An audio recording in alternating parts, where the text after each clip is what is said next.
What's happening, everybody? Welcome back to Game Day with Trey. Of course, this is your host, Trey, and today we'll be talking about this NFL matchup between the Green Bay Packers and the Philadelphia Eagles. All right, so this game will be played on Friday, September 6th at 8:15 p.m.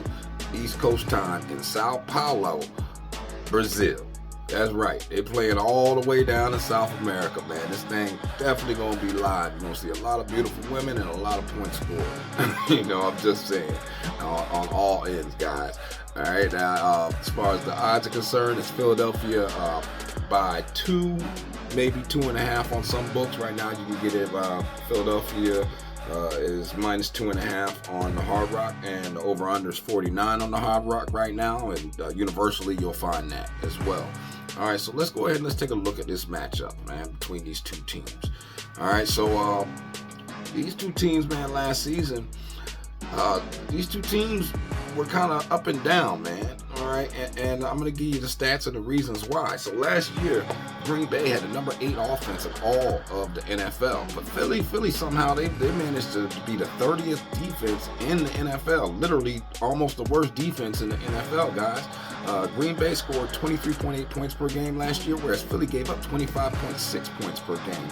Now, when you look at that in the inverse last season, Philly was the number 7 offense in the NFL, scoring 24.6 points per game, whereas Green Bay's defense was number 13th middle of the pack, giving up 21.4 points per game, guys. That's definitely something to look at and something to watch.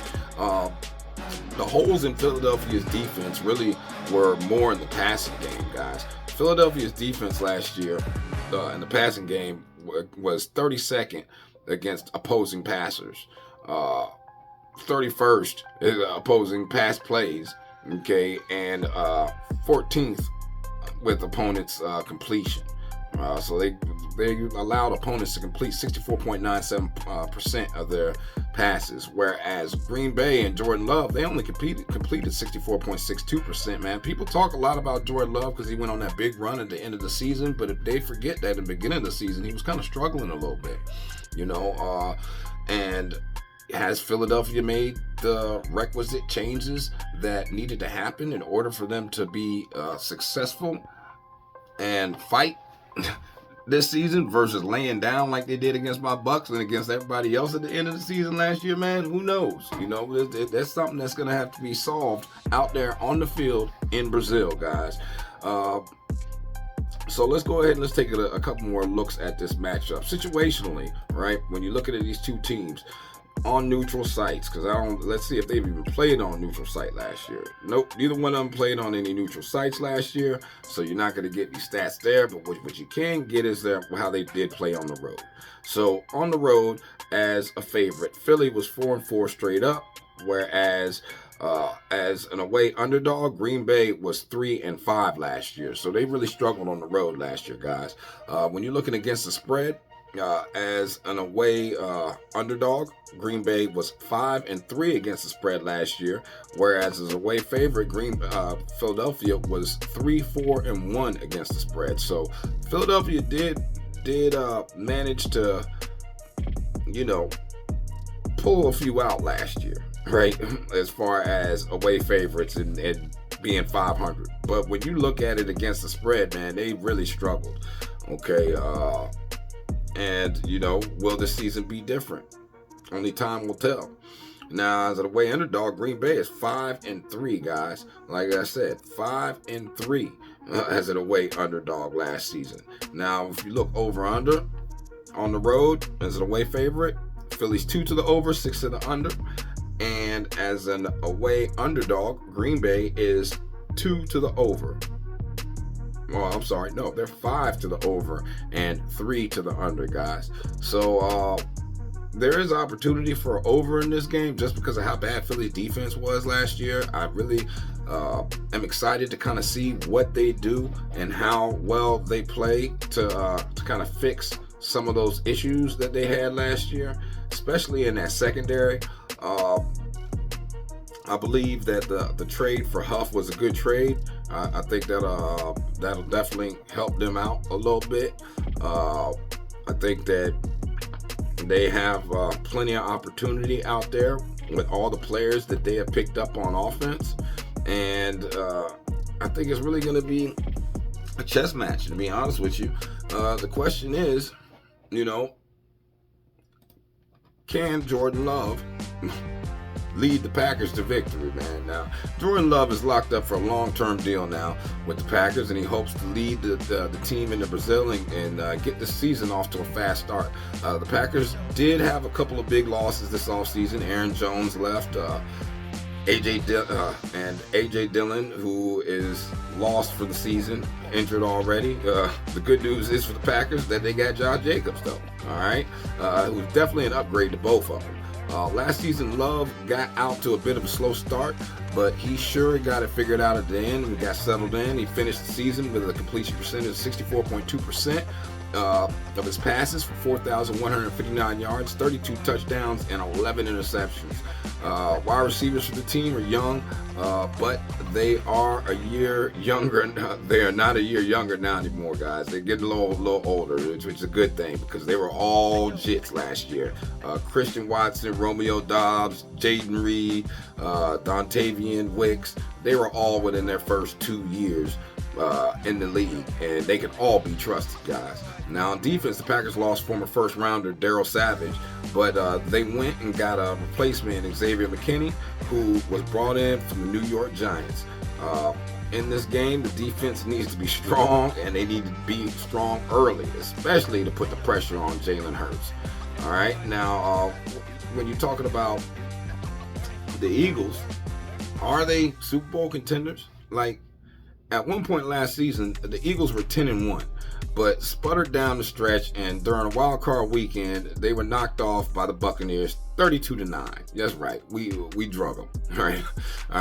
That game had to leave a sour spot in their mouth, a sour taste, and but this team is still very talented, man, with high expectations. It all starts at the quarterback with Jalen Hurts, who is one of the most talented quarterbacks in the NFL. The talent was there last season, out at wideout with A.J. Brown and Devontae Smith. And this offseason, they brought in running back Saquon Barkley, who is going to make this running game a lot more talented and definitely give him a weapon out the backfield to kind of dump the ball off to. Something he's had, but he hasn't had a big name for it. You know what I'm saying? And on defense, the Eagles had some issues last year. They were the 30th, like I told you, defense in all of the NFL. And it's what could actually hold them back again this year if they don't improve it. The first big move to improve was bringing in Vic Fangio to be the defensive coordinator. Devin White from the Bucs, he's now their outside linebacker, inside linebacker, so he's going to be a huge upgrade in the defense, much like the case was last season when the defense needed to step up. And James Bradbury is out for this game, so that actually could be a big loss. All right, so the last times that these teams matched up, right? How these teams play each other. Okay, so well, first off, how these teams been playing, period. So Green Bay is 7-3 in their last 10, 7-3 against the spread in their last 10 games, and 7 to the over, 3 to the under in their last 10 games. They are currently on a 4-game win streak against the spread, stemming back from the playoffs. And as far as Philly, well, Philly's 4-6 in their last 10, 2-7, 2-7-1 against the spread in their last 10 games, and they're 5-5 when you talk about over-unders in their last 10 games, guys. They've really been out here struggling. They're on a 7-game losing streak against the spread. 7-game losing streak right now against the spread, guys. Like, you can't make that type of stuff up. All right, but when you talk about head-to-head, these two teams, man, the last time they played was back in 22, where Philly won 40-33. They were playing in Philly. The line was -6.5, and of course, you know, the game went over to 46 points because Philly scored 40 and Green Bay scored 33, man. All right, now in the last 10 times they played each other, Green Bay does run this series 6-4. Green Bay also runs against the spread in this series 6-4, and it's been 3 to the over, 7 to the under in their last 10 games that they've actually matched up out here on the field. Rarely do these two teams go over when they do play each other, but they do have gone over recently, more recently than in the past. That's why you actually have those overs, because they had an over in 2019 and they had an over in 2022. And so that's 2 of the 3 overs right there in the last 5 years or something like that, guys. All right, so anyway, let's go ahead and let's look at this matchup a little bit deeper, right? So why the Packers have a chance to beat the Eagles. All right, the underdogs have won 4 of the Packers' last 5 Week 1 games. The Eagles have lost 4 of their last 5 games as favorites against NFC opponents. The Eagles have failed to cover the spread in each of their last 7 games against NFC opponents, and the underdogs have covered the spread in each of the Eagles' last 5 games. Like I said, they're on a 7-game losing streak against the spread right now. And the Eagles have lost the first quarter in each of their last 2 games as favorites against NFC opponents. All right, so this game's 100% going to come down to the Eagles defense. Let's just be honest with you, right? All right, so the Eagles made some moves to improve that defense, but I'm not sure if it's enough. Love did get off to a slow start last season, so that could be good for them. But at the end of the season, he started picking apart the defensive schemes, man. And in his second year, he could be dangerous. Jalen Hurts is probably going to have a big game against the Packers defense, but there is no way, no way on God's green earth, all right, that I would actually give up points with this Eagles team. I don't care what they added or all that stuff there. It looks good on paper, but Philadelphia's defense last year has just got to prove it. They got to prove me right. Prove me wrong, man. I got to see them actually step up. Green Bay's defense, they're also somebody who can be suspect at times. Now, they got some good corners over there in Green Bay, and I believe those corners can stick with Philly's wide receiving core, but it's all about what Saquon's going to do out there, man. To be honest with you, for me, it's about what Saquon's going to do. That's going to tell you exactly how well this team's going to play this season. How often is Saquon going to get the ball? All right, so like I said, right now, you can get it, it's the Packers 2.5, and the over-under's 49. I'm going to tell you, I like the over. Honestly, that's what I'm leaning towards, is the over the 49. If I was going to play the game, I would probably take the Packers plus the points. I might buy them a couple points. Like right now, the most points you can buy them at this point in time, guys, is you can't get them over 3 points right now. But if you get them at 3 points, you get a minus 135. All right, so that's actually a pretty good bet right there. Green Bay plus the 3.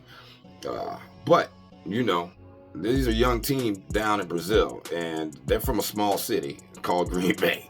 So I don't know if they might be able to adjust to what's going on down there in Green Bay, man. I mean, not Green Bay, but in Brazil. But I don't know. Y'all let me know in the comments, man. I hope this information helps you. Please like and subscribe, and I will see you on the next one, man. Y'all be easy. Peace.